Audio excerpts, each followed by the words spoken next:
पतरस का पहला आम खत, पहला बाब। पतरस की तरफ से जो यीशु मसीह का रसूल है, उन मुसाफिरों के नाम जो पैंतूस, गिलितिया, कप्पदोकिया, आसिया और बितूनिया में जा बजा रहते हैं, और खुदा बाप के इल्म साबिक के मुआफिक रूह के पाक करने से फरमाबरदार होने और यीशु मसीह का खून छिड़के जाने के लिए बरगुज़ीदा हुए हैं। फजल और इत्मीनान तुम्हें ज़्यादा हासिल होता रहे। हमारे खुदावंद यीशु मसीह के खुदा और बाप की हम्द हो, जिसने यीशु मसीह के मुर्दों में से जी उठने के बायस अपनी बड़ी रहमत से हमें जिंदा उम्मीद के लिए नए सिरे से पैदा किया, ताकि एक गैर फानी और बेदाग और लाजवाल मीरास को हासिल करें। वो तुम्हारे वास्ते जो खुदा की कुदरत से ईमान के वसीला से उस निजात के लिए जो आखिरी वक्त में ज़ाहिर होने को तैयार है,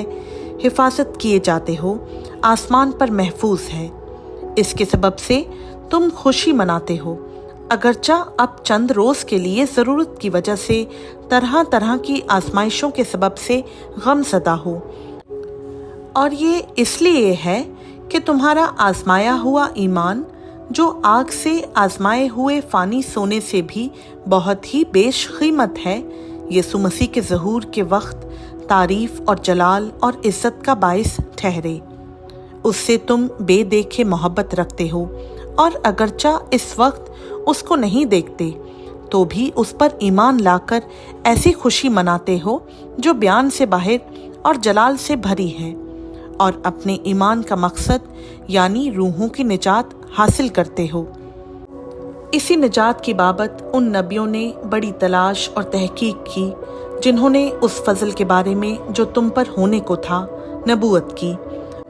उन्होंने इस बात की तहकीक की कि मसीह का रूह जो उनमें था और पेशतर से मसीह के दुखों की और उनके बाद के जलाल की गवाही देता था, वो कौन से और कैसे वक्त की तरफ इशारा करता था। उन पर यह जाहिर किया गया कि वो ना अपनी बल्कि तुम्हारी खिदमत के लिए ये बातें कहा करते थे, जिनकी खबर अब तुमको उनकी मार्फत मिली, जिन्होंने रूहुल कुदुस के वसीला से जो आसमान पर से भेजा गया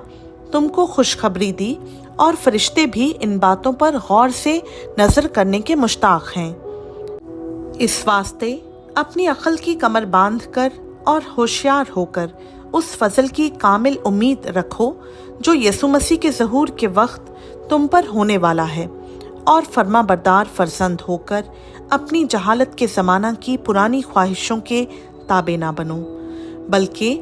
जिस तरह तुम्हारा बुलाने वाला पाक है, उसी तरह तुम भी अपने सारे चाल चलन में पाक बनो, क्योंकि लिखा है कि पाक हो इसलिए कि मैं पाक हूँ। और जबकि तुम बाप कहकर उससे दुआ करते हो, जो हर एक के काम के मुआफिक बग़ैर तरफदारी के इंसाफ करता है, तो अपनी मुसाफरत का ज़माना खौफ के साथ गुजारो, क्योंकि तुम जानते हो कि तुम्हारा निकम्मा चाल चलन जो बाप दादा से चला आता था, उससे तुम्हारी खलासी फ़ानी चीज़ों यानी सोने चांदी के ज़रिया से नहीं हुई, बल्कि एक बेऐब और बेदाग बर्रे यानी मसीह के बेशकीमत खून से। उसका इल्म तो बिनाए आलम से पेशतर से था, मगर ज़हूर अखीर ज़माना में तुम्हारी खातिर हुआ कि उसके वसीला से खुदा पर ईमान लाए हो, जिसने उसको मुर्दों में से जिलाया और जलाल बख्शा, ताकि तुम्हारा ईमान और उम्मीद खुदा पर हो। चूँकि तुमने हक़ की ताबेदारी से अपने दिलों को पाक किया है, जिससे भाइयों की बेरिया मोहब्बत पैदा हुई, इसलिए दिलो जान से आपस में बहुत मोहब्बत रखो, क्योंकि तुम फ़ानी तुख़म से नहीं बल्कि गैर फ़ानी से खुदा के कलाम के वसीला से जो जिंदा और कायम है नए सिरे से पैदा हुए हो। चुनाचा हर बशर घास की मानंद है, और उसकी सारी शान व शौकत घास के फूल की मानंद। घास तो सूख जाती है और फूल गिर जाता है, लेकिन खुदावंद का कलाम अब तक कायम रहेगा। ये वही खुशखबरी का कलाम है जो तुम्हें सुनाया गया था।